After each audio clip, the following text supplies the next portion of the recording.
Noite a todos, professor Valério.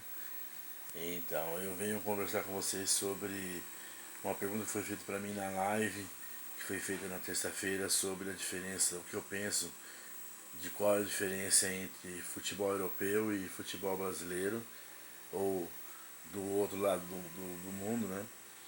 O que eu achava de diferente de um e de outro. Bom, é importante dizer que o futebol europeu ao longo dos anos, né, foi um futebol sempre que foi robotizado.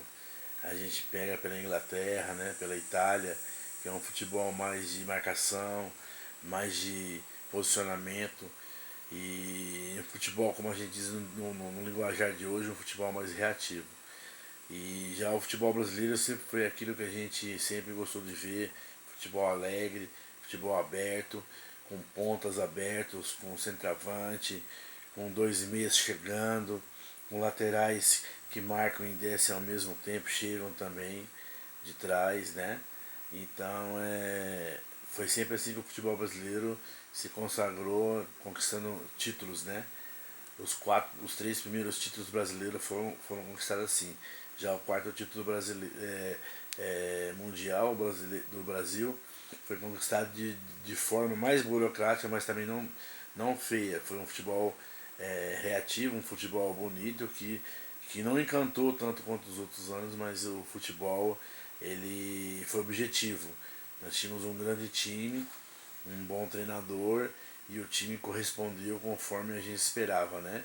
Ganhamos 7 jogos, foi campeão e dos anos 90 para cá o futebol brasileiro foi se transformando porque a gente viu a Itália de 90, a Itália de 94 chegando, então a gente começou a copiar, porque o futebol italiano estava muito em alta nesses anos, então os brasileiros aqui, os treinadores e também alguns jogadores que foram para a Itália e voltaram, começaram a trazer o jeito de jogar, né? Você vê que voltou muito jogador da Itália para o Brasil nos anos 90, 92, 93, 94. Muitos jogadores voltaram da Itália para jogar no Brasil.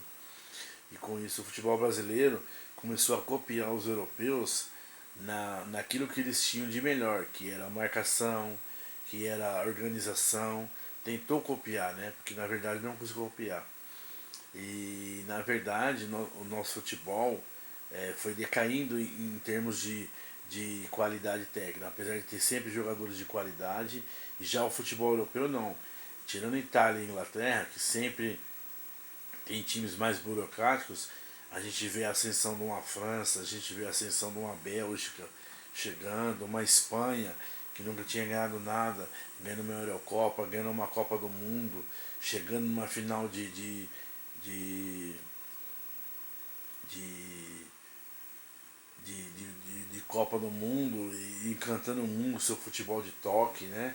Tudo aquilo que a gente costumava ver no futebol brasileiro.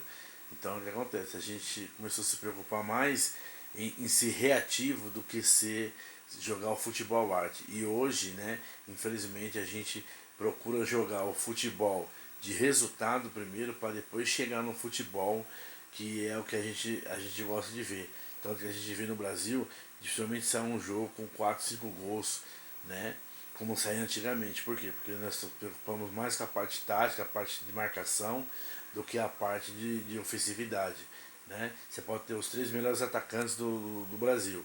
Se você não tiver um meio campo organizado e uma defesa com qualidade, você vai sofrer. A gente vê que tem vários times que têm dinheiro, têm condição, têm estrutura e não conseguem montar um time homogêneo. Né? Com exceção do Flamengo, que conseguiu montar aí nesses últimos anos, né? Que conseguiu se organizar fora do campo, trouxe bons jogadores, né? E com a chegada do treinador português, que soube, né? Soube fazer aquilo que os outros treinadores não conseguiram fazer, que foi encaixar o time certinho. E quando o time encaixou, né, a qualidade dos jogadores falou mais alto, né? A gente sabe que aqui no Brasil o que fala mais alto é a qualidade. Quando um time está melhor, dificilmente ele não é campeão. Ele só não é campeão porque aqui no Brasil é o único país que você tem 12 times que disputam um título, né? Nos outros países normalmente são 3 ou 4. Então é por isso que tanto que eles vêm buscar nossos jogadores aqui, né? Estão vindo buscar com 17, com 18, com 16 anos, já para levar para lá, para fazer experiências e tal, estágios lá. né? Os observadores estão sempre nos torneios internacionais aqui, tanto de clubes quanto de seleções de base.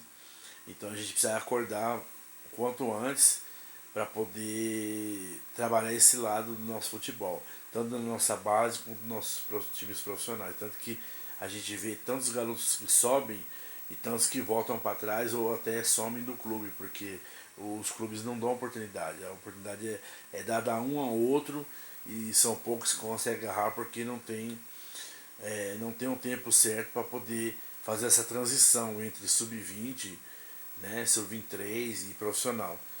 Poucos clubes também têm sub-23 ou sub-21 para poder fazer essa transição e dar um tempo a mais para o atleta poder chegar com qualidade, com condicionamento e com qualidade técnica, com orientação, para poder chegar no profissional e estourar, como a gente fala, né?